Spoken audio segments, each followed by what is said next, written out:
Olha, Rubi, eu só começo o Bitar Podcast de hoje na presença do meu advogado, viu? Eu sou sua advogada, João. Você que sempre me defende das minhas causas ambientais, sociais aqui do Bitar Podcast, mas é sobre isso que a gente vai falar hoje. Sobre a profissão, a carreira do advogado, da advogada. Eu acho que vem muito dos filmes que a gente assiste, das séries, ou até mesmo do que a gente vê, até mesmo nos jornais, né, na imprensa e tudo mais, surge aquele interesse por essa carreira, por esse ramo, que tem vários caminhos, vários segmentos, várias áreas, e todas as suas dúvidas e curiosidades que você tem hoje sobre essa área, a gente vai tentar sanar aqui no Bitar Podcast de hoje. E é exatamente por isso que a gente está aqui com a presença da Renata Aparecida de Araújo Soares. Ela é advogada especialista em planejamento patrimonial e sucessório. É sócia fundadora do escritório Renata Araújo Soares, Sociedade Individual de Advocacia e membro das comissões de proteção de dados, marketing jurídico, família e sucessões, e planejamento patrimonial e sucessório da OAB de Uberlândia, Minas Gerais. Seja muito bem-vinda, Renata. Muito obrigada, Rubi. É um prazer estar aqui com vocês, falando um pouquinho da profissão. Com a gente também o Vinícius Félix, que é advogado e diretor delegado da Caixa de Assistência dos Advogados de Uberlândia, é especialista em Direito Empresarial e Processual Civil pela Universidade Federal de Uberlândia e professor de graduação, pós-graduação e cursos de extensão em Direito desde 2010. Já exerceu vários cargos nas comissões da OAB aqui de Uberlândia e também da OAB estadual aqui em Minas Gerais. Bem-vindo também, viu, Vinícius? É uma honra estar participando desse programa, com certeza. O Bitar Podcast tem muito a acrescentar, principalmente em relação a essa divulgação sobre as profissões. Olha, hoje vocês vão ser entrevistados, então, os advogados que sempre têm esse costume de conversar, né, saber, entender todo esse cenário em diferentes áreas. Hoje vocês vão estar do outro lado, tá bom? Quero que vocês contem mesmo, sejam transparentes aqui para ajudar o pessoal que tem dúvida, tem curiosidade dessa profissão. Hoje no Brasil, inclusive segundo a Organização dos Advogados do Brasil, falei certinho a sigla OAB, são mais de 1.300.000 brasileiros que exercem regularmente a advocacia como profissão. E hoje a gente vai entender melhor sobre essa formação. E eu começo falando sobre essa questão de exercer regularmente, porque não é só a graduação. Para você ser advogado, você precisa prestar aquela prova, para muita gente a temida prova da OAB, para aí sim você poder seguir uma área do direito. E são muitas áreas, né? Mas só para entender, o caminho é esse, a graduação e a prova, né? Sim, esse mesmo. Primeiro a gente faz, né, forma, depois a gente vai para a temida prova do AB. Vamos brincando, gente, né? Estudando dá tudo certo no final. É o caminho, né? É o caminho. A hora que você pega a carteirinha, aí é só comemoração. E tem que comemorar, afinal, é uma conquista grande, né? Depois, são 5 anos de graduação? Exatamente. Eu sou professor universitário já há 13 anos, né? Exatamente, eu entendo essa labuta e essa tarefa árdua que é a questão acadêmica, mas depois tem o desafio de ser aprovado no exame de ordem, né? E o exame de ordem tem um índice, às vezes, de questão da quantidade de pessoas que fazem a prova. É uma quantidade significativa que não tem essa aprovação, mas, entretanto, também não é aquele bicho de 7 cabeças, não. Estudando, sentando, como a doutora Renata falou, ela consegue fazer isso. São 5 anos desafiadoras que vêm todas as frentes do direito, além de outras matérias propedêuticas, teóricas, digamos assim, né? Sociologia, filosofia. Então, ele sai com um engajamento exatamente relacionado a essas questões sociais. Então, a gente chama que o direito está dentro das ciências sociais, ciências humanas. Então, é um curso com certeza que, mesmo que não seja meramente para a advocacia, é um curso, o curso do direito em si, é um curso que agrega todas as demais áreas que temos em relação a profissões. A gente está acostumado a ver os advogados em tribunais, em escritórios, sempre com uma postura, né? Sempre muito bem vestidos, não é à toa. Olha como estão nossos entrevistados, né?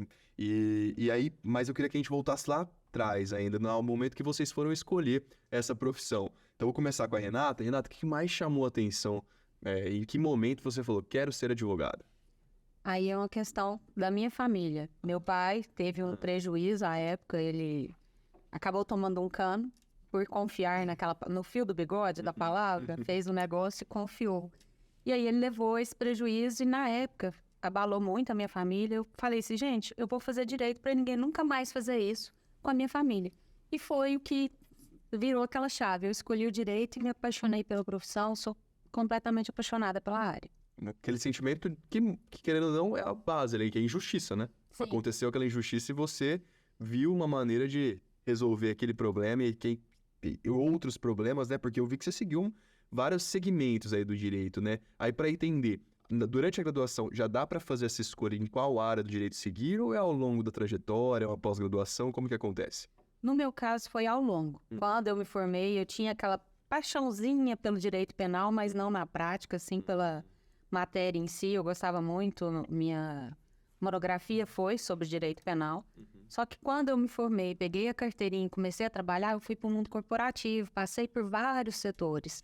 Fui em execução, agronegócio, proteção de dados e família. O fato de eu ter voltado para a área de família foi resgatando o que me levou ao direito em si. Né? O que me levou a escolher essa profissão? Foi ajudar pessoas. Por isso, hoje, meu foco é na área de planejamento patrimonial e sucessório, auxiliando as famílias a fazer essa transferência do patrimônio em vida. Onde eu consigo esse olhar no todo. Eu tô sentindo que a gente já vai ter uma consultoria aqui hoje. Eu adoro. O Bitacast é sempre um presente pra gente, seja do âmbito terapêutico, tanto do âmbito da orientação profissional e até, quem sabe, jurídico, né? Eu vou tirar minhas dúvidas aqui também. Mas pro Vinícius, eu vou repetir essa mesma pergunta para entender que momento que ele escolheu a advocacia e vou acrescentar, porque além de advogado, é professor. É mais advogado ou é mais professor, Vinícius? Ou dá para equilibrar os dois? É um equilíbrio, assim, árduo essa tarefa, mas eu sou um advogado nato que leciona. Então, eu consigo ministrar, além disso, né, também é a questão institucional, né, que eu sou diretor da casa, nessa gestão, então a gente também acompanha essa parte institucional de representatividade em relação ao advogado de Uberlândia, tanto que eu acrescento até lá naquele início de números que você colocou, nós somos 7.200 inscritos só em Uberlândia, certo? Em nível estados, nós estamos aproximadamente aí quase 120 mil advogados. Aqui em Minas Gerais. Relevante. E aí, mas se a gente for pegar aqui, o Uberlândia mesmo é um polo dentro do curso de Direito, nós temos 10 faculdades que ofertam um curso de Direito, colocamos no mercado aproximadamente aí, por semestre, vamos falar assim, em torno de 600 bacharéis, nós temos um nível de aprovação de aproximadamente 20% a 22%. Então, a gente consegue, ainda mesmo assim, o Uberlândia consegue produzir em larga escala um número de advogados. Porque o advogado é o regulamento escrito, certo? Voltando naquela pergunta anterior. Aprovados na prova. É aprovados, não. Ele tem que ser literalmente escrito. Porque ele tem a opção de ser aprovado, que é um certificado, e não dá entrada na ordem. Ah, entendi. E tem essa opção. Então, muitos fazem isso, né? Porque vão seguir outras carreiras. Então, às vezes, precisam de, uma bagagem jurídica com tempo e não vão exercer a advocacia. A advocacia é aquele que é certificado, porque tem aprovação no exame de ordem, e que ele faz a inscrição dele mediante a seccional que ele escolher, que é o estado, né? Então, a subseccional são as cidades a qual ele pode escolher e dar entrada na sua inscrição após o regulamento aprovado. Você falou sobre os números aqui em Minas Gerais. Tem como dizer como que está a nível Brasil? Tem algum estado que se destaca na quantidade de profissionais? Você tem essa informação? Sim, São Paulo. São Paulo. São Paulo hoje deve estar beirando aproximadamente uns 300 mil advogados. Ou seja, grande parte desse mais de 1.300.000 30% está lá em São Paulo. está lá em São Paulo. Em Minas está 10%, 15% aproximadamente. Demais estados que fazem essa divisão. Por mais que a gente for falar assim, se tem essa diferença ou não de estados para prestar a prova ou não, hoje a prova é unificada. Então, o mesmo nível de prova que tem de norte a sul, ela é a mesma. Né? Nós já estamos, salvo engano, no 38º ou 39º certame. Vou saber bem assim, de cabeça. Mas então já tem a prova unificada exatamente para falar que não pode escolher região. O nível de prova vai ser o mesmo. Então, independente é mais pela escolha mesmo de qual região que ele queira atuar. Porque tem alguns impedimentos, até mesmo regimentais, né? Então, se ele escreve em Minas, a atuação dele está focada em Minas? Sim. Ele pode atuar em todo o Brasil? Pode. Mas ele tem uma quantidade também de processos em que ele pode atuar e trabalhar. Caso contrário, é necessário fazer uma inscrição suplementar, que a gente fala em outras seccionais, certo? E aí é a OAB que fiscaliza essa questão de estar inscrito num estado e trabalhar em outro? Sim. Os tribunais hoje tudo é eletrônico, né? Então, na hora que você vai fazer o cadastro, já joga lá, vai ter que jogar o estado que é sua OAB, automaticamente ele já puxa. Deu mais de 5 processos por estado, automaticamente ele já vai oficiar, o próprio tribunal oficiar a ordem, e aí vai de cada seccional. Tem seccional que vai apenas notificar pedindo regulamentação, outros, como o estado do Rio de Janeiro, por exemplo, já manda com o seu boleto de anuidade suplementar. Ou seja, já faz uma inscrição suplementar de ofício. Nem precisa ele requerer. Passou de uma quantidade mínima de processos, necessariamente ele já vai criar uma outro número de ordem, porque cada seccional vai ter o seu número, né? Tem o seu número de inscrição diferenciado. Mas a atuação dele, sim, é nível nacional. O que temos é uma limitação de atuação de processo. Exatamente porque não é o intuito da advocacia ser uma profissão tão mercantilizada, né? A gente tem um munus público aí de exercício. Nós temos alguns prerrogativos que prevalecem só a nossa atividade profissional. Nós temos, por exemplo, se for pegar em questão de regulamentação, a única que tem representatividade mediante a nossa Constituição Federal. Nós podemos meramente fazer questões de fiscalização, no exemplo de alguns temas polêmicos que não acho nem cabe a entrada aqui, mas igual a eleição anterior, a única instituição que de fato tinha uma representatividade de classe era a OAB que estava fiscalizando, por exemplo, o sistema eleitoral. Então a gente tem algumas prerrogativas que é inerente somente à advocacia. Então a gente tem esse diferencial, além de outras prerrogativas que é inerente à própria classe. Agora, só antes da gente continuar essa conversa, queria que você me contasse de onde veio essa escolha do direito. Então, a Renata contou que foi do ambiente familiar ali para você. Sim. Na verdade, eu fui um advogado nato, porque eu imagino que desde criança devia ser... Tem aquela taxatividade que o advogado é brigão, né? Talvez eu defendia demais os colegas, alguma coisa nesse sentido. Mas eu era apaixonado sempre em relação ao direito. Eu acho que desde minha 8ª série, acho que hoje mudou a nomenclatura, né, gente? Me colocar Agora é novo ainda, mas já tem bom nome. Mas antes de adentrar ao colegial, eu já era apaixonado em questão de direito. Não tem ninguém da família, mas quando a gente foi visitar profissões, eu lembro bem, uma das primeiras acessos que eu tive ao mundo do direito foi um tribunal de júri, que era criminal, e ele é o mais teatral, digamos assim, na parte da apresentação da sessão, da audiência. E aí eu falei, cara, que isso é aquilo ali. Mas eu queria estar do lado do promotor, porque eu acho que o promotor foi tão bem elaborado, é um grande mestre que eu tive a oportunidade de ter aula com ele, né? A gente teve... Então, mas assim, depois, posteriormente, a gente tem aquele lado de professor, de admiração. Compreendo muito esse lado de cá, né? Que eu já estou há mais de 13 anos na docência, compreendo como é que são essas relações com nossos alunos. Mas eu fui para advocacia, para fazer direito, né? E a ideia, quando eu entrei no curso, já tinha mudado um pouco ali, que eu queria ir para advocacia pública. Então, eu queria ser procurador, eu queria ter algo... Talvez naquela... A gente tem muito essa ilusão quando entra na faculdade de uma estabilidade, por isso que procura um concurso público, mas a gente acaba verificando que isso é um mito, né? Eu sou apaixonado na advocacia mesmo, de exercício. Eu sou um advogado nato, não tenho medo de mercado, a gente tem só que estruturar. Eu costumo falar que a gente tem alguns pilares que temos que seguir, a gente pode desenvolver sobre eles depois. Mas então eu entrei na faculdade com essa percepção e já sabia o que eu queria fazer. Então fui fazendo currículo e o máximo possível de conhecimento que vinha, que era sendo agregado, eu absorvia exatamente para a gente encarar esse mercado. Lógico que tivemos um crescimento exponencial, principalmente nos últimos 15 anos. Nós compara na minha época de formatura, que foi 2009, por exemplo, na advocacia, com a advocacia agora que eu entrego meus alunos para o mercado de trabalho. Nós somos, no mínimo, daquele período para este, foram mais de 100 mil inscrições, tá? Minas. Nós estamos, por exemplo, em números, estamos 210 mil por aí.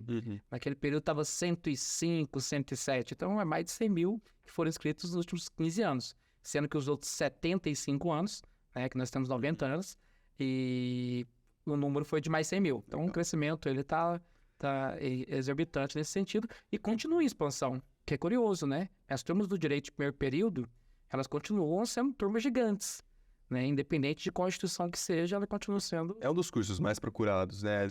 Seja na faculdade, em ambientes particulares, tanto nas faculdades públicas, eu acho que é um dos cursos mais concorridos, né? E não é à toa, porque eu vejo que há uma divulgação muito grande sobre o trabalho do advogado, da advogada, principalmente nos tribunais. A gente acompanha, seja nas séries, como a gente comentou no comecinho, né? Seja nos filmes, a gente vê como que é aquela estrutura, mas sempre ligado a esse ambiente, ou a resolução de um crime, ou a defesa ali de alguém, mas não só isso. O trabalho do advogado vai muito além do que aquele ambiente de tribunal, que geralmente a gente acompanha na mídia. Então, eu queria que vocês contassem também um pouquinho da rotina de vocês. Renata, com tanta coisa aqui que você hoje faz parte da sua rotina, como que você acha tempo aí para administrar tudo isso? Hoje você trabalha em uma empresa, trabalha em um escritório, como é que funciona? Hoje eu trabalho no meu próprio escritório. Eu era corporativa até alguns anos atrás, fundei o meu tem 2 anos. E assim, não é fácil, é um desafio mesmo de participar de todas essas comissões, mas tempo é prioridade. Porque o que a gente quer fazer, a gente sempre dá um jeitinho. E além dessas comissões, eu também integro o BNI. Não sei se vocês já ouviram falar, que é uma organização de network, que é toda semana, 6h30 da manhã. A gente está lá firme e forte toda terça-feira fazendo reunião. 6h30 da manhã? 6h30 da manhã. O Biga. Essa Renata... Haja café. Haja café. Pra já falar de negócio, networking às 6h30 da manhã. 6 da manhã ela já tá lá, ela deve acordar aí umas 5, Renata. Sim. Mulher, né? Até maquiar, tomar o café. Pelo menos dorme. Se acorda é porque dormiu, Renata. Isso é bom. Tem todo esse preparo. Eu também estou curiosa para saber aqui do Vinícius, que ele já falou um pouquinho aí da área da docência, ele falou que nunca teve medo do mercado de trabalho e foi, se desenvolveu. Mas como é seu trabalho dentro da OAB? Dentro da OAB em geral, né? Porque eu sou advogado, tenho meu escritório. Minha atuação hoje é nessa área empresarial, então costumo ficar em company, que a gente fala. Tenho algumas companhias, alguns clientes que são fixos. Normalmente deixo meu corpo jurídico. Hoje eu faço muito parte de questões mais estratégicas, conselhos, diretoria, mas também não impede de colocar a mão na massa, fazer petição, participar de audiência. Eu adoro essa parte do exercício da advocacia da labuta do dia a dia, que isso faz parte. Questão institucional, nós temos uma representatividade, é um corpo diretivo eleito, que de fato nós exercemos aqui a parte diretiva tanto da Ordem dos Advogados do Brasil dentro da subseção Uberlândia e tem algumas diretrizes que é a níveis estaduais, né? Então aqui em Uberlândia a gente tem um grande ênfase porque nós somos a maior subseção em relação ao Estado. Então nós somos a maior comarca, né, de maior cidade que tem números inscritos. E a gente está entre os maiores do Brasil também, tirando as capitais. Então, sem dúvida nenhuma, Uberlândia tem uma representatividade nacional gigantesca. Tanto no exercício da advocacia, de grandes escritórios que temos, quanto também em questões de docências, né? Aqui nós tivemos grandes doutrinadores que saíram dessa cidade. Eu estou na docência já tem um tempo. Eu divido minha atividade de questão de rotina também, inicio cedo, né? Porque normalmente, 2 vezes por semana eu tenho que dar aula de manhã mesmo, 7 horas da manhã já estou dando aula. E aí eu já emendo depois alguma empresa, alguma visita de cliente. Nesse meio período, praticamente a OAB, sim, sem dúvida nenhuma, me consome 2 horas por dia, no mínimo. Né? Tem vezes que sai da rotina ali, igual ontem, fiquei a tarde inteira praticamente, com as questões de despachos internos, outros provimentos, outras resoluções. Porque o Uberlândia tem 52 comissões inscritas, né? Como o Renato participa de uma, nós temos outras 52 que, de fato, são pedidos de dia a dia ali, de eventos e tudo mais que ocorre, e, além de tudo, as participações mesmo desses corpos, né, diretivos de comissões, que é interessante a gente ter esse movimento, porque elas sim são temáticas. Nós temos uma representação pública quanto membro diretivo, mas o que faz rodar, o que faz gerenciar o dia a dia da OAB, né, são as comissões temáticas, que são situações de todos os temas específicos de atividades. Aí, posteriormente, vou ao escritório, ainda leciono todos os dias praticamente. Percebeu que tem muito trabalho, você que está acompanhando. Todos os dias. Envolve muitas atividades aí em diferentes áreas, né? Seja ali, como você falou, organizacional da própria OAB que vocês participam, mas todas essas outras diretrizes aí. E aí, tira aquele mito de que o advogado é só concurso. Não é. Tem esses outros ambientes que as pessoas podem seguir carreiras diferentes e tem mudanças ao longo da vida, né? Pode começar em uma e migrar para outra. Existe essa possibilidade. Deve, a gente não tem essa limitação, né? Até atropelando, perdão, Renato. Mas, igual você tinha até questionado em questões da própria faculdade, né? Diferentemente, às vezes, de outras profissões que nós sairíamos especialistas, nossa especialidade, ela é sui generis, ela é totalmente aberta, logicamente, com o passar do tempo e até por questões mesmo de afinidades e ter mais tecnismo, nós vamos seguir alguma carreira da advocacia limitada a uma atividade XYZ, por exemplo. Mas ela é ampla. Talvez essa é a vantagem que tem, que eu adoro a advocacia, que é o dinamismo. Eu acho que é uma das profissões que mais tem dinâmicas. Então, às vezes, não estou adequado no ambiente familiar, de direito de família, então, por que não me renovar, buscar outros conhecimentos, buscar outra gama de serviço e não trabalhar em outra área? Tem essa permissão total. E que vai de vantagem, né? Nós podemos advogar até quando Deus permitir nos levar daqui, porque a gente, nessa profissão, ela não tem a limitação de tempo de carreira. Então isso é ótimo, diferentemente, por exemplo, de uma carreira pública, né? E tem essa representatividade toda. E nós não limitamos só a questões de tribunais, né? Porque a gente não fica necessariamente só em questões de audiências, processos. Aí a gente tem áreas, como a doutora Renata mencionou, de proteção de dados, compliance, organizacionais, que muitas das vezes a gente fala de advocacia de bastidores, porque ela não é vista com terno e gravata, como estou aqui, mas ela está atuante também com a mesma representatividade, porque o corpo jurídico no todo, ele está envolvido em todos os setores possíveis de profissões que nós temos hoje no mercado. Então, sem dúvida, essa representatividade da advocacia, ela é gigantesca. Possibilidade. Pensando nessa gama das áreas de trabalho, quando a gente procura um curso, né, de formação, de graduação, a gente pensa ali no médio e longo prazo na questão financeira. E aí vocês trouxeram aqui vários números de pessoas formadas com OAB e etc. Eu consigo, ali dentro dos 5 anos de formada, me dedicando estabilizar financeiramente? Ou isso depende de caso a caso, de localidade? Mas se vocês pudessem dar dicas de como alcançar essa estabilização mais rápido. Ou quando acontece, né? Porque eu acho que são diferentes segmentos. Eu vejo que tem gente que se prepara para um concurso, por exemplo, que dedica um tempo maior ali para a questão do concurso. Então, logo depois que sai da faculdade e logo atinge aquele objetivo, enquanto as outras pessoas já vão para o mercado e procuram ali esses diferentes caminhos. Mas a estabilização vem, né? Em algum momento. Mas assim, gente... Muito trabalho. Todo estudante de direito, em algum momento da sua vida, pensou no concurso público, como no caso de juiz.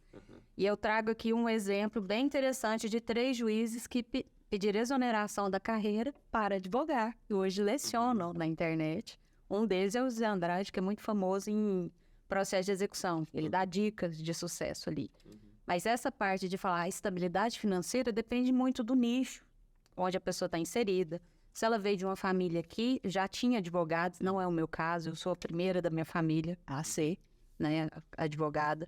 Então, você tem que fazer toda uma estrutura, toda uma cartela de clientes para você conseguir essa estabilidade. Mas é possível? É. Em algum momento, você vai conseguir alcançar aquilo ali. E o que vem muito da faculdade do direito? Esse anseio por estudar. A gente estuda muito, a doutrina muda todo dia.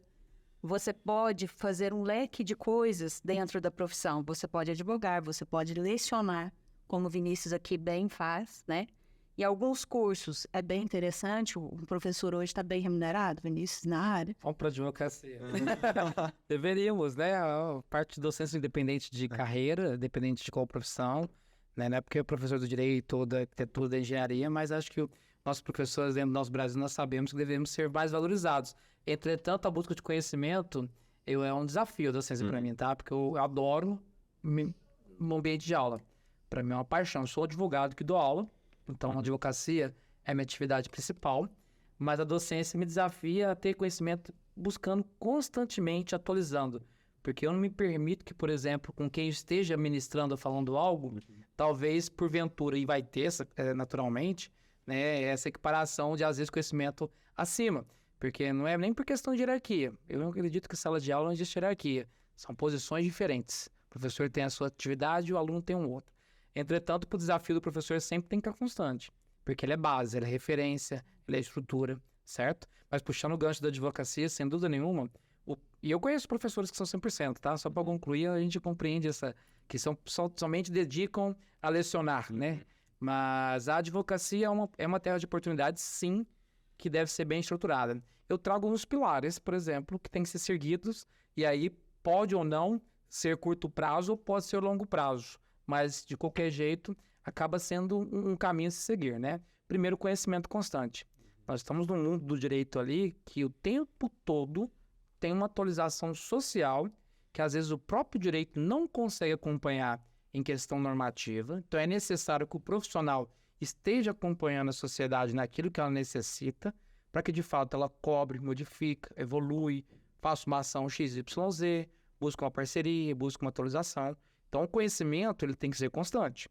Aquele que de fato só vai constar com a graduação, 5 anos de estudos, assim como várias outras profissões, esquece. O mercado vai engolir ele em 1 ano, 2 anos, tranquilamente.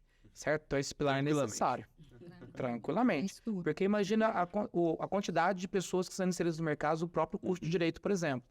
Então, se em 2 anos você não continua atualizando, buscando conhecimento, aquele que já está saindo de formação já está saindo a seu 2 passos para frente.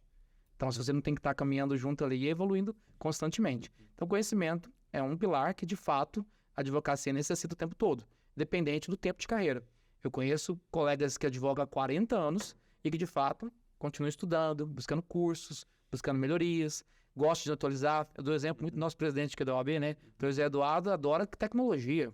Você vai chegar lá no escritório, tudo chega de novo, tem no escritório dele, ele gosta de atualizar, ele gosta de entender o que está acontecendo. Então, eu compreendo que esse conhecimento de qualquer nicho, de qualquer área, é importante em relação para ter uma estrutura da advocacia, antes de chegar na parte financeira. Outro, exatamente, essa questão ética, né? Porque eu acho que, diferentemente de outras profissões, na advocacia, nós temos uma restrição mercadológica. Não podemos nos vender como produtos. Tanto que nós não recebemos dinheiro, remuneração. Nossa remuneração é honorário.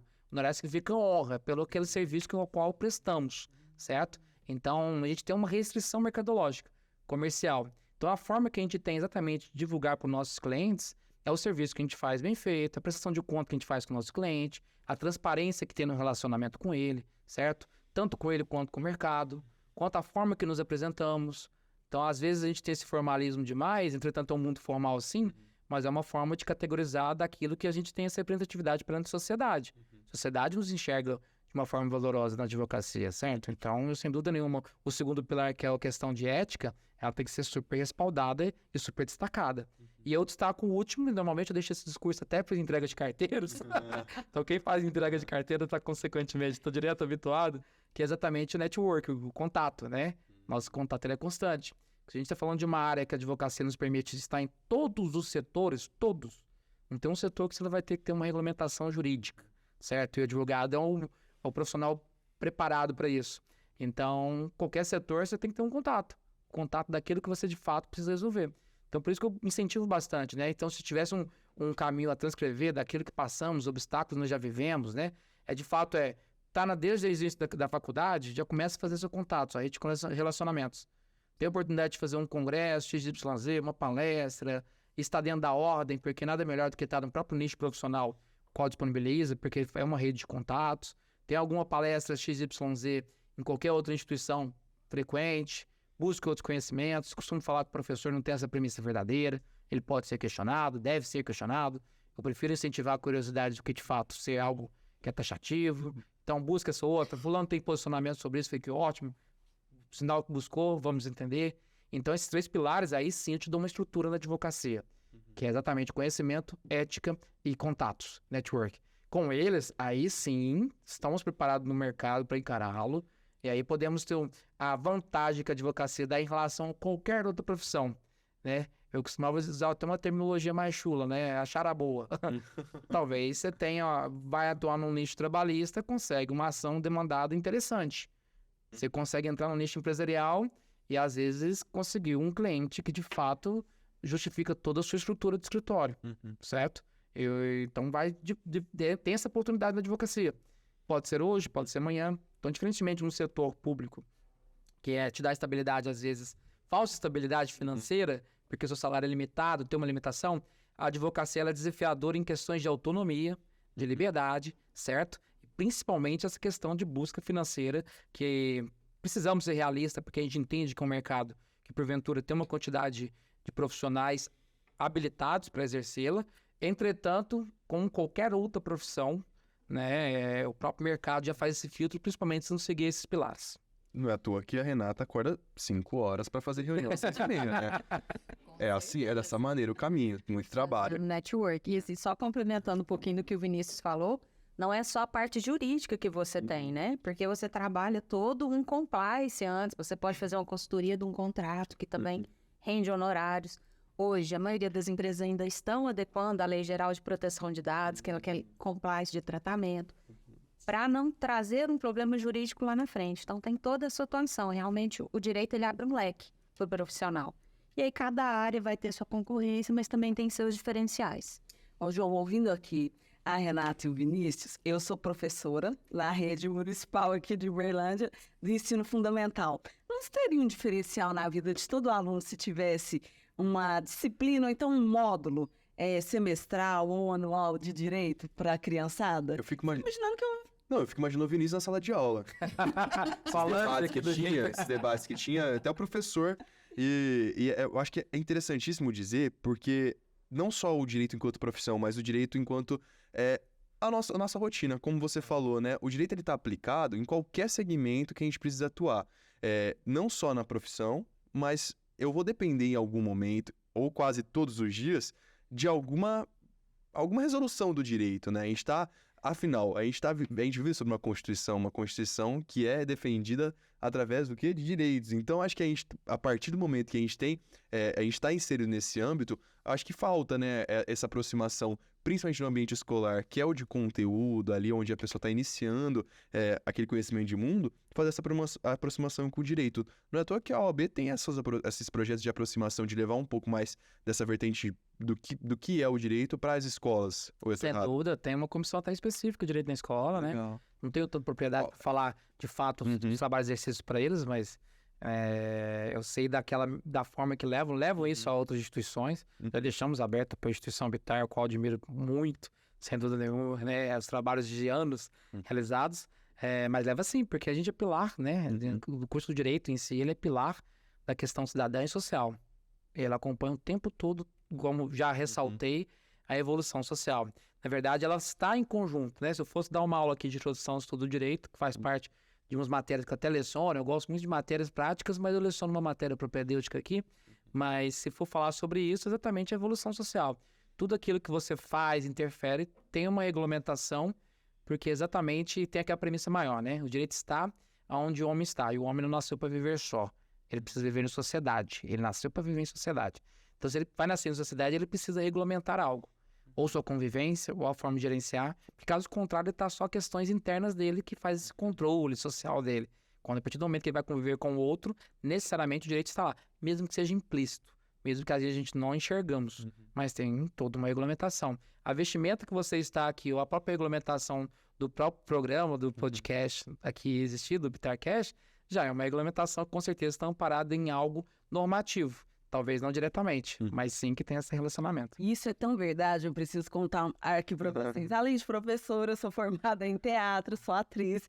E uma vez a gente ia montar uma peça de um alemão chamado Rainer Miller e a gente queria vender essa peça. Enquanto estava no âmbito só de apresentação, dentro da faculdade, estava respaldado porque era ali, né, uma pesquisa necessária. Mas a partir do momento que a gente quis circular com essa peça e vender, uma pessoa muito querida aqui da cidade, que é da área do direito e também da área teatral, falou, não. Essa peça desse escritor, ela tem um escritório na Alemanha, tem todos os direitos sobre essa montagem, e aí logo eles vão saber que vocês estão circulando usando o nome original da montagem, então não vai dar certo. Fica com ela aqui para o âmbito educacional, para o âmbito universitário da pesquisa, mas para seguir, façam outra coisa, porque vocês também não vão ter grana para pagar o que esse escritório pede de direitos autorais. Então tem toda uma relação. Por vocês de um grande desafio ali, que seria responder. Contratar todo advogado. E são muitos os casos, né? São muitos os casos que tem que o direito atua, às vezes, na prevenção de algo que pode trazer ali um prejuízo, né? Não é à toa que pra gente estar aqui apresentando o Bittar Podcast, a gente assina um contrato. Mas contratos que a gente faz, acho que quase todos os dias, às vezes, como você falou, né, de maneira inerente, alguns contratos sociais, como, por exemplo, o casamento. O casamento, ele tem ali a parte jurídica também, né? Enfim, Na verdade, o casamento tem um negócio jurídico. É um negócio na parte de negócio jurídico do Código Civil. É complicado. Por isso que eu acho que precisa, olha, ressaltando a importância da gente entender esse âmbito, para entender as dimensões, porque pode trazer problemas jurídicos ali, né? Ou algo que não dê certo nesse contrato. Sem dúvida. E o casamento. E agora eu vou falar, vamos trazer uma polêmica para mesa do Bittar Podcast? Traga. Vocês topam pra uma polêmica? O Vinícius já falou sobre a questão da vestimenta. A gente sempre observa que os advogados sempre muito elegantes, né, da vestimenta. Mas afinal, uma pergunta aqui, hein? Vou deixar vocês responderem. Não sou eu que tô dizendo. O advogado é doutor ou não é? Tem essa polêmica. O que acontece? Eu sempre vejo essa discussão e agora vamos aproveitar essa oportunidade para responder o Posso, enquanto diretor de ordem, sim, lá. Pela representatividade que possuímos perante a sociedade. Assim como nós respeitamos outras profissões, chamamos o médico de doutor, que não é questão acadêmica, o advogado é sim doutor, totalmente prevalecido em relação a isso. Independente se tivesse o cunho ou não o regulamento normativo sobre aquilo, mas pela representatividade dele. Não existe um regulamento. Eu não sei se é uma fake news ou não, vou até pedir a sua orientação.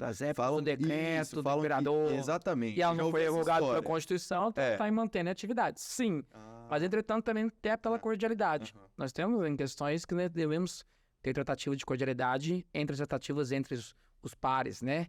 Entre os órgãos que estamos. Então, por isso que nós chamamos tanto o colega quanto a questões do outro profissional, juiz, o promotor, o procurador, e também doutor em questão da própria excelência do munus público que ele exerce. Então é pela atividade dele, sim. O advogado é um doutor, mesmo que crie polêmica. Agora, se a gente for para um campo acadêmico, eu concordo. Talvez eu dou exemplo da questão de limitações titulativas minha, né? Então, você me chamaria de mestre, por exemplo? Não é o exemplo. Concorda que, às vezes, mesmo institucional, seria o doutor Félix aí, o doutor Vinícius, a gente mantém essa titulação? Se fosse chamar por titulação de fato, aí nós excluiríamos grande parte da sociedade de qualquer outra carreira, inclusive medicina. Estão criando polêmicas. Agora vamos ver se essa polêmica vai aprofundar. A Renata concorda ou não? A gente vai ter uma réplica aqui. Concordo plenamente, até porque tem um cunho social aí, né, gente? Já vem pelo costume também de falar assim do advogado. E outra, nós lidamos com leis, né? Não precisa ter um doutorado, já veio essa lei da época antiga, né? Fugiu a palavra agora, gente. Do Império, né? Do Império. Época do Isso. Império. Já veio desde a época do Império, ainda está valendo e já é a parte do social. O Vinícius mesmo falou do juiz. Eu chamo o juiz de excelência, excelentíssimo, excelência, por uma questão de educação, de trato, porque ele está ali naquela posição, não porque ele tem um título para isso, ele não precisou fazer, né? Ele passou no concurso. Para resolver essa polêmica, não é doutor pela titulação, é pela expertise o qual ele é. Se ele é doutor em leis, se o médico é doutor na medicina, então o dentista também na odontologia, e assim consequentemente. Eu tenho esse hábito muito, de quanto mais expertise, mesmo de outras carreiras que não tenho o hábito de chamar de doutor, eu chamo. Né? Eu dou exemplo nesse de perícia, chamando um doutor lá, o engenheiro. Ele falou, não, sou doutor. Foi para mim essa expertise, esse assunto. Eu não tenho nem a ousadia e a audácia de poder opinar sobre isso.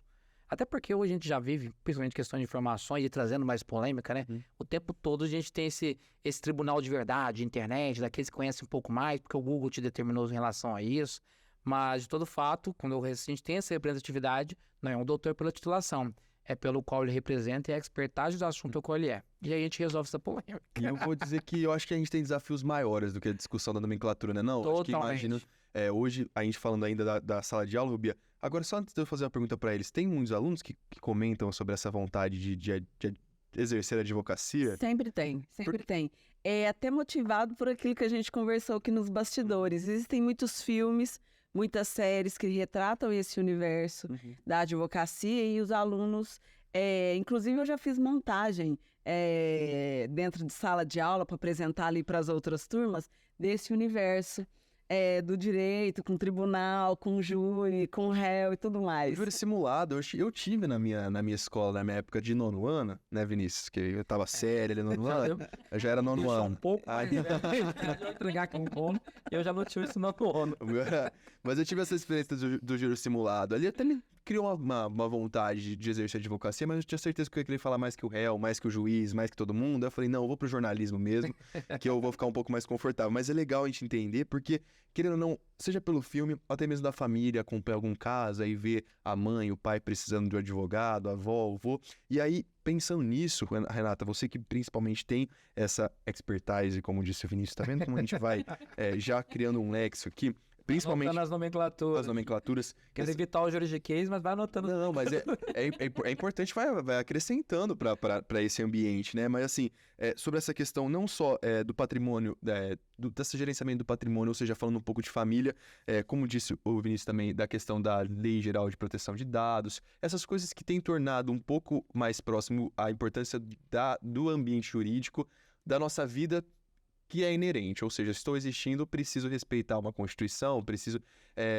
pensando nesse ambiente ainda da escola, como que a gente faz para entender um pouco melhor quais são os nossos direitos? Porque eu acho que às vezes a gente entende muitos deveres, e temos deveres, mas assim, de modo geral, quais são os principais direitos que nós, enquanto estamos existindo aqui, nós temos? E alguns órgãos também eu queria que você comentasse, o Vinícius fica à vontade também enquanto representante da OAB também, porque hoje a gente vê o PROCON, a gente vê alguns órgãos que fazem a defesa do consumidor, o Ministério Público que faz a defesa ali em caso necessário, mas de maneira geral, quais são os principais, assim, casos que vocês veem que em maior quantidade que nós precisamos saber, assim, de alguns direitos básicos para estarmos existindo? Essencial, direito à vida. Você já começa ali com a proteção ao seu direito à vida, Você vai ter a proteção do Estado, a educação, direito à educação que a gente tem também, de você conseguir uma faculdade pública, uma escola pública, enfim. Crescendo, nós temos a proteção ao casamento, que é um negócio jurídico, mas ele tem regras para ser feito, né? Se você vai divorciar daquele pacto, o regime de casamento que você vai escolher, como que vai ser essa transferência. Quando vem o nosso óbito, que nós não vamos ficar para semente, em algum momento a gente vai. Se a pessoa não se programou, ela tem ali o direito de passar aquela sucessão, né? A transferência daquele patrimônio em vida aos seus herdeiros. A família tem o direito de receber, que a gente chama de legítima hoje, aquela transferência. Você não pode simplesmente, eu tive um filho fora do casamento, eu quero deixar tudo para ele. Não, ele tem direito? Tem. Independente de como foi, ele é um filho, né? Ele tem direito a receber. Só que tem regras para trazer ele ali para dentro da sucessão, essa transferência desse patrimônio. Pensando enquanto consumidores, que todos nós somos também, temos direito de sermos protegidos nos nossos interesses. Hoje a informação ela precisa ser clara. A Lei Geral de Proteção de Dados trouxe a obrigação da proteção de alguns dados pessoais daquela pessoa. Hoje toda empresa coleta dados. E como que ela está fazendo esse tratamento? A pessoa, o titular dos dados, ele foi informado? O PROCON vai começar a fiscalizar isso, porque a LGPD, muito embora algumas empresas ainda estão se organizando a isso, ele já tem 5 anos. E ela foi convertida em um direito fundamental, o direito à proteção de dados. Ele subiu de status, né? Então, você tem direito a proteger os seus interesses, os seus dados, o seu regime de bens, como que vai fazer, seus filhos, seu direito à educação, seu direito à saúde, né? Que hoje a gente vê hospitais lotados, sem condições, às vezes, de atender naquele momento. Mas se você precisar de alguma situação, de algum tratamento que não está disponibilizado na rede, você tem direito a socorrer o judiciário para te ajudar ali, naquele momento. Porque você tem um direito básico à saúde. Então, assim, o direito ele é inerente à nossa vida. Não dá para falar que você não vai ter contato com ele. Desde o dia que você nasce até o dia que você morre, o direito faz parte do seu cotidiano. Comandando essa tangente, nós ficaríamos aqui no mínimo 12 horas. Eu imagino. Falando de todas as tendências e oportunidades que o direito participa da vida social do ser humano todos os dias, enquanto indivíduo, enquanto ente coletivo. Então, é muito amplo. E principalmente nesse âmbito coletivo, né? Porque quando você falou essa sociedade, a gente vive em sociedade, então é uma frase muito comum que a gente ouve principalmente na escola, né? Meu direito termina onde começa o do próximo, então tem tudo isso. Então eu acho que é legal o que a Renata falou, porque traz uma visão geral para as pessoas entenderem que existe a profissão, né? Quem vai seguir, mas assim, querendo ou não, a gente tem que respeitar, a gente tem que entender um pouco até para respeitar os nossos próprios direitos, né? Então é legal você ter falado isso e já deixa um conselho pro pessoal, né? Porque a Lei Geral de Proteção de Dados, a gente tá falando principalmente com jovens que estão começando agora no ambiente profissional, então é um termo que eles vão ter muito contato. É um contato que vai crescer ainda mais, né? Então, é legal você já ficar por dentro. Existe hoje na internet muito assunto, já tem alguns cursos, né, institucionais que falam sobre isso, porque é uma coisa que vai estar presente na sua rotina e é legal ficar por dentro. E é legal ficar por dentro também, sabe do que, Rubia? De tudo que acontece no Bitar Podcast. É hora de falar do Bitar Podcast. Você sabe que aqui no Bitar Podcast a gente fala de diferentes assuntos. Inclusive, a gente já falou de Constituição, já falou políticas públicas que envolvem muitas questões do direito, né? Você lembra o número ou esse vamos deixar passar? Geralmente eu guardo tudo na cabeça, todos os episódios que tiverem, inclusive os nomes das pessoas participantes, mas esse eu esqueci. Vamos deixar, joga o desafio pra galera procurar lá. Tudo disponível nas principais plataformas de áudio, também no nosso canal no YouTube, nas plataformas e também através das nossas redes sociais, que é @bitar.educação. Inclusive é por lá que você entra em contato com a gente, viu? Participa, muito bom. Já deixo o convite para vocês também verem os assuntos que tem lá. A gente debate assuntos de atualidades, tem tudo a ver também com o direito, que essas atualizações é importante porque muda muito, né? Mudam essas questões. Rubia, tem alguma dúvida ainda? Pensando ainda no universo das séries, dos filmes, muitos jovens são levados a pensar nessa profissão a partir desse contexto. E aí tem muita, nesses filmes e séries, a questão do tribunal. Então eu queria que vocês contassem pra gente como é um dia a dia de cada um desses atuadores dentro do tribunal. O papel do juiz, papel da promotora, do promotor, da advogada, do advogado. É necessário muito tempo ali investigando o caso do seu, como que chama? Do seu cliente. Sim. Como que acontece? E eu vou acrescentar, tem algum caso que vocês lembram que chamou a atenção, repercutiu aí? Porque o pessoal gosta de saber detalhe. Podemos falar, tá envolvidos em questões de tendências, né? a atuação, normalmente, quem é o público externo que tá dentro, não está dentro do direito, realmente se limita naquilo que ele consegue enxergar ou ver e que normalmente é televisionado ou é ambientalizado, que é tribunal. Mas, logicamente, a atuação do advogado vai muito além da questão só processual, que é dentro do tribunal. Hoje, cada vez mais é tendencioso ter essa parte consultiva, né, preventiva, e do que, de fato, ter só o contencioso, que é processo. Mas o ambiente mesmo de tribunal é maravilhoso. Quem gosta de advogar, de forma, assim, nata, né? Nós sabemos as dificuldades que tem em relação ao judiciário, nas suas atuações, certo? Assim, tanto no exercício da advocacia, quanto questões estruturais mesmo, daquela questão de acessibilidade. Entretanto, esse desafio é gostoso. Eu falo que eu atuo bastante porque eu acredito muito no tecnismo processual, no tecnismo de tribunal, certo? Lógico que a gente está numa evolução que aí entra a tecnologia, que cada vez mais distanciamos do ambiente físico. Se for pegar, nós temos um fórum hoje, por exemplo, em Uberlândia, que é estruturado, e que a questão de rotatividade de pessoas, geralmente ali, ela é reduzida. Tem dia que eu tenho mais rotatividade dentro da minha unidade da Caixa de Assistência de Advogados da OAB, que oferece um escritório compartilhado ali, porque ele vai lá para fazer audiência virtual, do que, de fato, utilizar o espaço físico do fórum. É essa realidade que a gente vive hoje em dia. Você consegue acessar processos hoje, né, em todo o nível Brasil, sem precisar viajar.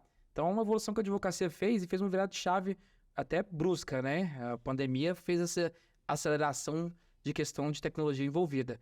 Então, uma experiência que eu costumo falar muito com meus alunos teve a experiência de fato num fórum, num tribunal, com uma audiência presencial, tem que fazer parte da sua rotina. Pelo menos uma. Lógico que a tecnologia facilita. Costumo fazer audiências, então, que eu esteja fazendo lá em São Paulo, lá no Rio, BH, e ao mesmo tempo estou aqui em Uberlândia presencialmente, já saio daqui e consigo fazer uma outra audiência, ou um outro atendimento de um cliente, ou tudo mais. Mas esse ambiente mesmo, ele é mítico, né? Eu acho que faz parte da essência. Vai desde a estrutura da vestimenta, a preparação de uma audiência dentro do tribunal, do respeito que tem em relação a toda a estrutura que envolve o judiciário.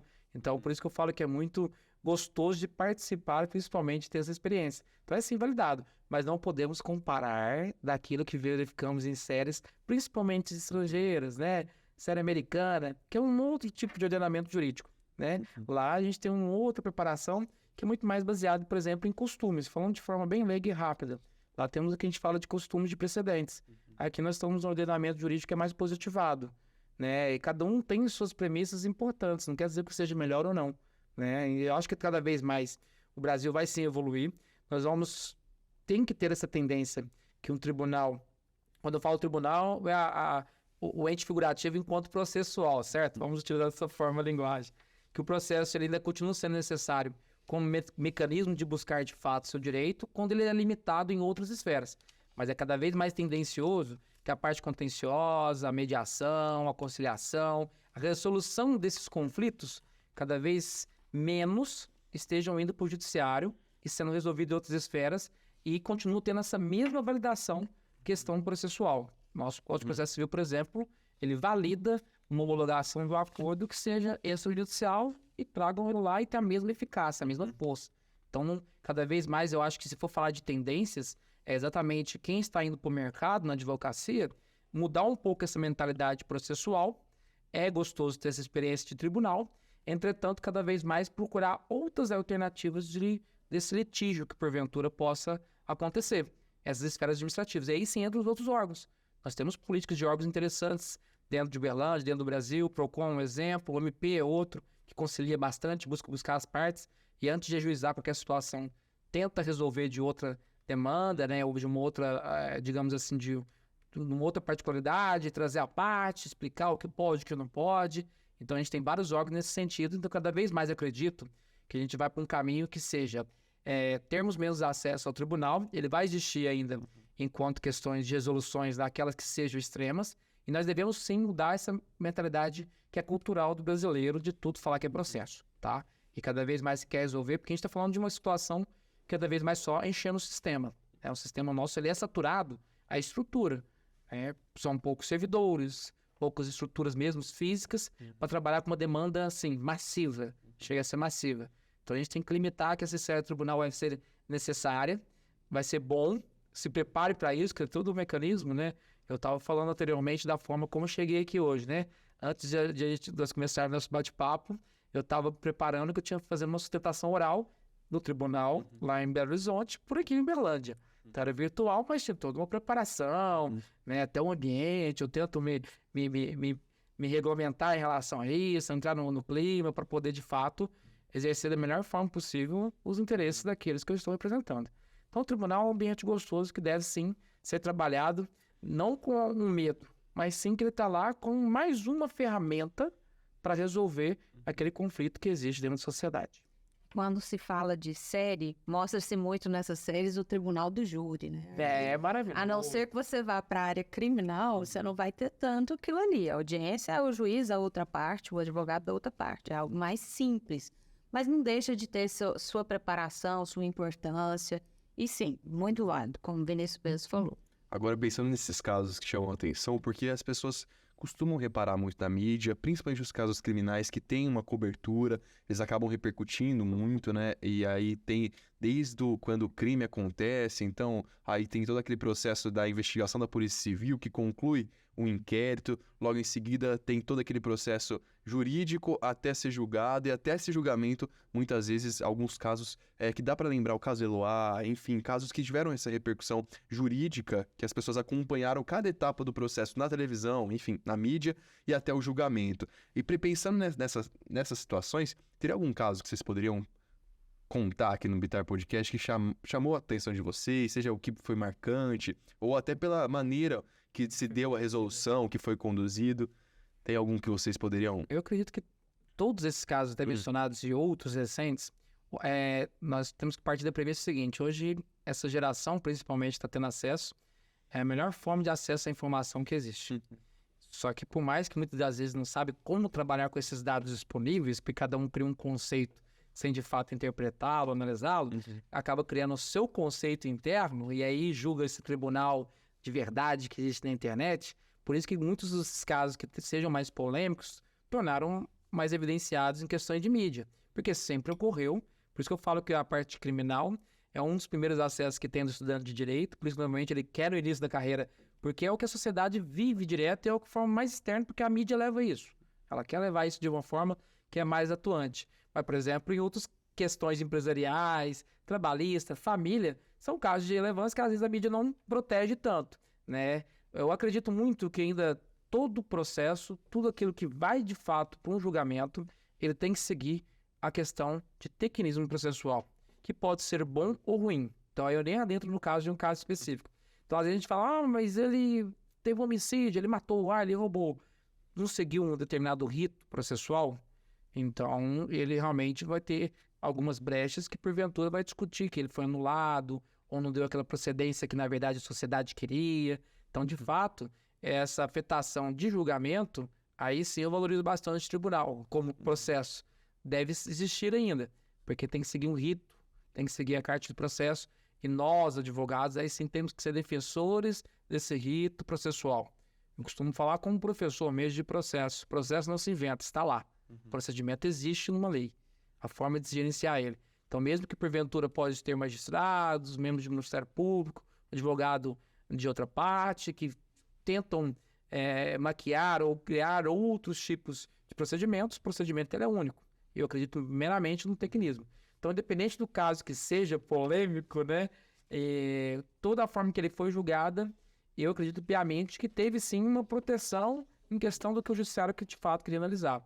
E que às vezes não vai ser o resultado que a sociedade esperava, né, em relação àquilo, mas ou às vezes foi, e porque de fato os elementos que teve naquele caso específico levou àquele resultado. É umas oportunidades.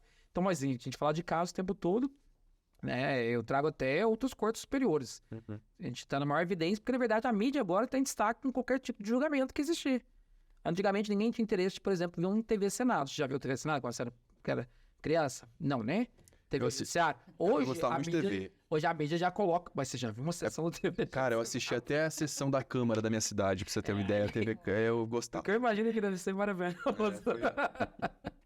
Mudou, ainda bem, né? Mas... As informações é muito rápidas, né? Então divulga muito rápido. A gente tá numa linha tênue que, se for algo positivo e que a sociedade massiva aceita, foi super legal, positivo. Se não foi, está sendo cancelado. E eu falo que quanto mais representatividade tiver, E aí que, de fato, você está envolvido nessa linha tênue. Então, por exemplo, advogados que vão defender. Mas defender o caso específico é inadmissível. Então, às vezes, ele está fazendo o exercício da atividade dele naquele caso. Super defendo. Ele é criminalista. Ele está ali para aquele sentido.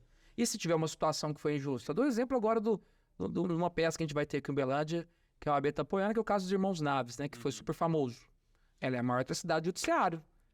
Mesmo com advogado, eles foram julgados pela cor de pele, pelos status sociais dele daquela época, em virtude de um crime que ocorreu e que só foi resolvido, corrigido, digamos aqui, porque depois de 30 anos não é uma correção, por tudo que ele sofreu de cunho pessoal, e aí a correção porque, de fato, um advogado veio exercer. E que na época foi julgado, mas você está defendendo os Naves, né? O caso do advogado, se for pegar o documentário mesmo, de fato, ele vai explicar essa situação. Então, tem que lembrar que no papel do advogado, enquanto defensor daquele cliente, independente do caso que seja, ele exercendo a atividade dele de forma técnica, buscando esse tecnismo, super valorizada. E aí, de fato, é uma polêmica já pesada, não cabe à sociedade julgar o profissional no seu exercício.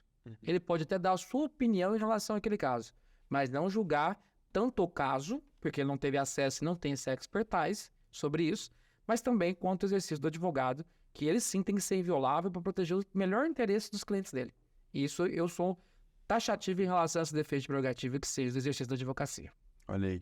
E a parte técnica, né? Porque todo mundo tem direito à defesa, né? E a pessoa não é condenada, aliás, ela não se torna... O princípio do direito. Você é inocente até Até que se prova o contrário. Isso, exatamente. Essa era a frase que eu queria lembrar, né? E apesar dos ônus de todo esse trabalho criminal, é uma necessidade para que esse direito prevaleça. Afinal, a gente está numa democracia, né? Que é super importante a gente falar. E ainda só para concluir, porque a gente tem toda essa questão, até você falou do Supremo Tribunal Federal. Eu acho que às vezes gera dúvida, né? O pessoal entender como que funciona cada âmbito. Hoje o Supremo seria o órgão maior regulador do direito. Como é que funciona isso para vocês? Processualmente falando, não são instâncias, né? A gente tem essa aptidão social que às vezes fala que são instâncias, cada um com hierarquia. Na verdade, cada um com sua competência, né? Então a gente fala se eu for trazer uma aula processual aqui, nós levaríamos horas sobre isso, que eu tô falando de semestres, O professor, né? Vem. Mas, de forma, assim, bem resumida, cada um tem a sua competência em relação à matéria, questão territorial, da questão mesmo de aptidão processual. Então, por exemplo, o juiz ACO vai delimitar todo tipo de matéria civil, trabalhista. E aí, quando vai para um tribunal, os tribunais de justiça, eles têm a característica base deles recursais. Então, vai analisar todos os recursos, certo? Mas tem processos originários que já começam no próprio tribunal, por exemplo. E assim como vai, então, nas cortes superiores, que é que criam tanta polêmicas, né? Eles possuem as competências deles, tanto o STJ quanto o STF.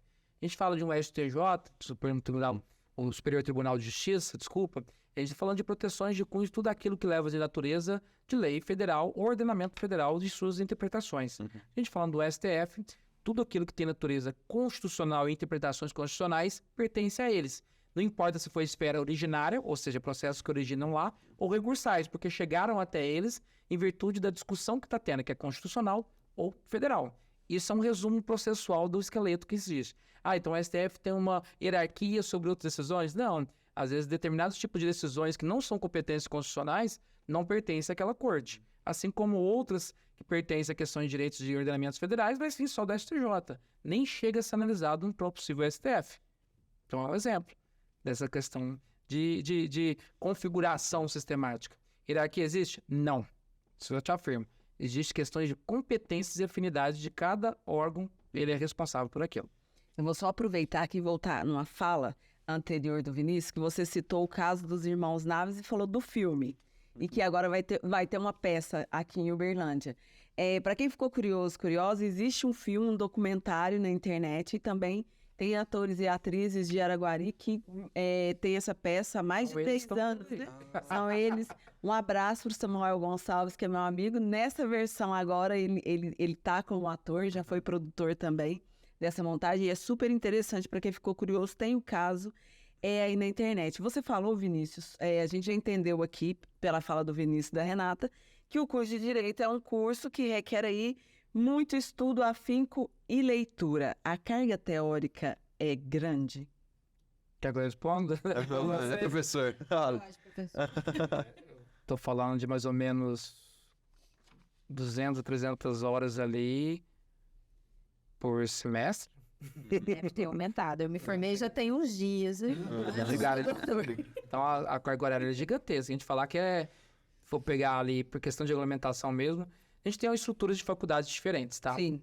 O curso do Direito, por exemplo, tem umas premissas que é permitido hoje até tantos por cento ter modalidades de AD. Então depende muito da instituição. Tem instituição que é 100% presencial, física, certo? Outras, o máximo possível, eles têm. Então vai se afetar a grade horária. Tem a grade horária mínima e a máxima. Todas elas têm a regulamentação que é do MEC, então não cabe à faculdade estimular isso. Assim como ementas, aquilo que são matérias obrigatórias que terão que ter dentro do curso.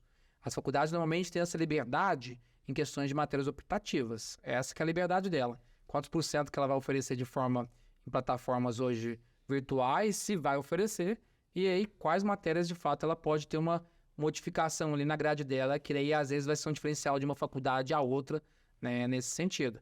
Hoje a gente pode falar de tendências, né? A grade horária de um curso de Direito, ela é uma das maiores que existe em relação aos outros cursos, mas podemos comparar, sim, com questão de medicina, né? Se formos entrar em relação à grade horária, nós podemos comparar em questões de psicologia, que é interessante. Então, eu estou falando de faculdades que são, no mínimo, né, 5 anos para fazer. Né? E outras que, às vezes, têm a questão de bacharel e licenciatura. Então, não é nem a carga horária que vai pesar. Porque a carga horária delas vai ser a mesma. Porque não tem como inventar de segunda a sexta ali quantas horas destinadas para isso. Tem como em questões de aptidão, que, às vezes, algumas matérias mais técnicas são mais pesadas. Vem mais... com maior grade horária dentro daquele semestre. Aí, sim, podemos falar nesse sentido. Mas que o direito é pesado pela leitura. Ele tem essa base muito teórica, né? Nós temos essa base propedêutica, muito teórica, social, né? Sociologia envolvida, para até desenvolver um determinado tipo de raciocínio, interpretação. Eu costumo falar muito que o amadurecimento são 10 semestres, o meu aluno mesmo vai começar a entender um eixo de direito lá para o 5º período.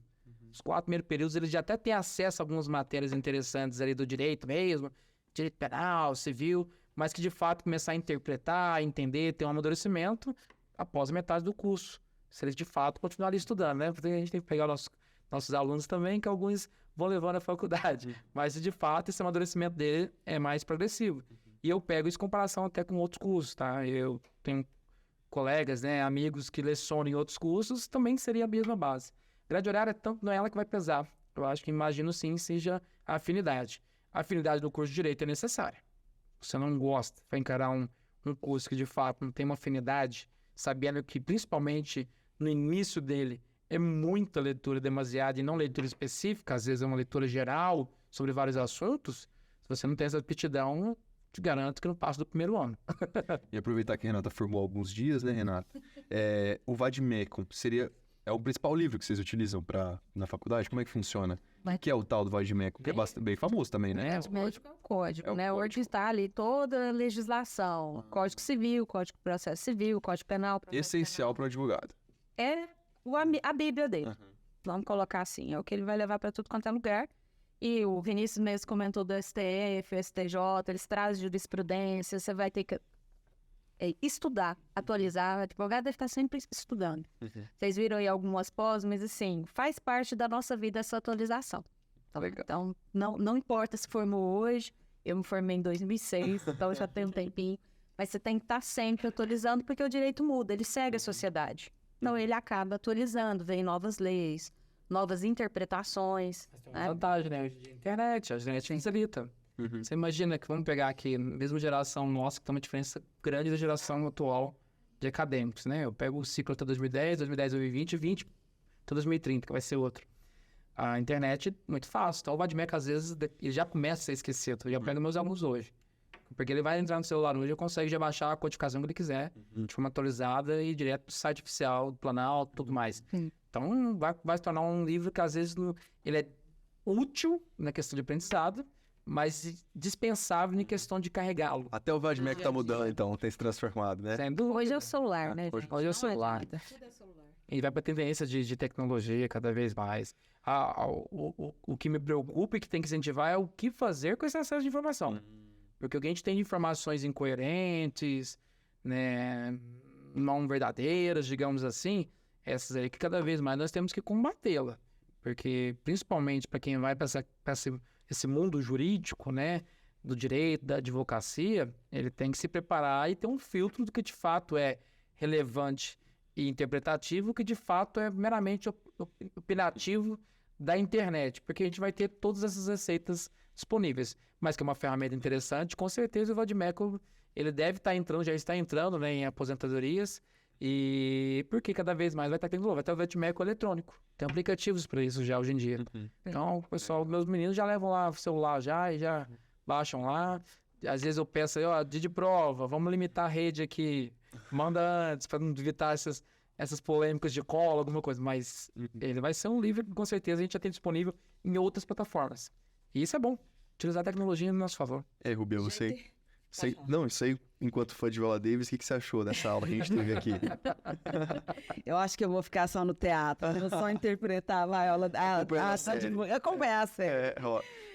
E eu aprendi que independente, se com o livro físico ou aqui no virtual, no tecnológico, quem vai para essa área precisa se dedicar e estudar constantemente. E ó, você que está nos acompanhando, entenda seus direitos, mas por favor, conte e procure especialista quando precisar deles. Não vai querer chegar no mercado e começar a separar item, achar que tá arrasando ali nos direitos. Não briga com ninguém não, para não ter problema. Procura um advogado especialista. Gente, eu acho que vocês agregaram muito pro episódio de profissões de hoje. A gente falou então sobre essa carreira na advocacia e dos diferentes segmentos, diferentes áreas, até a teatral, né? Porque é importante a gente entender que tem todo um ambiente ali formado em cima disso. E pra gente encerrar, eu queria que vocês deixassem um recado, principalmente para quem tem interesse em seguir nessa carreira, tem vontade, o que não pode faltar em quem quer seguir essa carreira na advocacia. Então, quais habilidades, o que a pessoa precisa ter essa atenção, principalmente para quem quer dar esse primeiro passo. O essencial, João, é paixão. Você tem que realmente gostar daquilo que você faz e aí você vai encontrar o meio. Porque assim, por mais que a gente tenha jeitos de trabalhar, você pode escolher, temos um leque de opções, eu vou lecionar, eu vou advogar e lecionar, eu vou prestar concurso, mas tem que ser algo que você ama, que você sempre vai precisar estudar. E aí cada um vai criando seu caminho, né? Eu vou trabalhar em que área? O direito, você pode escolher trabalhar em todas as áreas ou em uma só, né? Eu tenho dois produtos no meu escritório, família e LGPD, mas tem gente que atende todas as áreas, o que demanda aí uma paixão bem maior, porque a pessoa tem que autorizar todo. Essa pessoa deve acordar às 4 da manhã para dar conta. Mas acho que a base exatamente para o exercício da advocacia, sem dúvida nenhuma, é um amor como qualquer outra profissão. Eu tenho uma filosofia de vida, que eu costumo dizer, né? Nós somos obrigados a fazer nada nessa vida, mas tudo que fizer, faça com amor. Então, ela é independente de qual carreira seguir. Lógico, né, em relação à minha carreira, eu sou apaixonado no que faço. Eu tenho amor no que faço, até porque para encarar os desafios que vão surgir, achar também que seja um caminho de flores, isso é muito utópico, né? Mas esses desafios que vão surgir, nós vamos criar estratégias, outras formas de relevar e superar. Então, eu trago isso no direito mesmo como um relacionamento. Vai ter um relacionamento de amor com a advocacia. Então, você vai ser um advogado nato, e aí tem grandes chances de ter até a extensão do sucesso, né? O sucesso daquilo que você faz está vinculado àquilo que você ama. Então, essa é uma premissa que tem que levar, mas logicamente que leva então para a advocacia. E eu falo enquanto advogado, e até mesmo enquanto representante da própria classe, né? Digamos assim, nós temos que ter essa obrigação sim, de servi-los, todos os advogados que estão, independente de tempo de mercado, para estruturá-los, para ofertar o melhor tipo de demanda de serviços possíveis, para exatamente também apoiá-los, né, defender os interesses daquela classe, de fato, e representá-los com rigor, com força e com maestria naquilo que nos dispomos a servir. Então, eu falo tanto com advogado, fazer com amor, e enquanto institucional, né, a própria OAB tem que sim abraçar toda a causa que seja relacionada à advocacia. Show de bola. Olha, recebemos então o Vinícius Félix, a Renata Aparecida de Araújo Soares também, participaram do Bitar Podcast de hoje. Já fica o convite para voltar em outras oportunidades para tratar melhor desses assuntos. Será um prazer. Desses âmbitos. Eu tenho certeza que a gente vai se atualizar, vai continuar conversando. A gente agradece demais, viu? E fica o convite para conhecer também o trabalho do Instituto João Bitar, junto com esses jovens. Acho que vai ser super bacana essa aproximação para o pessoal entender certinho como que funciona essas áreas. Rubi, agora tem que levar para os alunos também. Vou levar e Lembra que a gente falou que seria uma consultoria? Mais uma Mais consultoria? uma. Ganhamos mais uma. Agora não consultoria na mexam mesa. comigo, que eu tenho a minha parte jurídica também, fiquem espertos. E a gente já sabe que tem a Bíblia aí dos advogados É, no celular. no celular. A gente pode baixar também, Toma né? cuidado, agora Toma cuidado. Essa dupla tá preparada. é isso aí. Preparado, inclusive, o próximo episódio do Bitar Podcast, né? Exatamente. Então a gente se vê em breve. Obrigado, viu, pessoal? Até a Gratidão, próxima. Obrigada. eu que Pra vocês, agradeço. até o próximo episódio. Tchau, tchau. Tchau, gente. Tchau.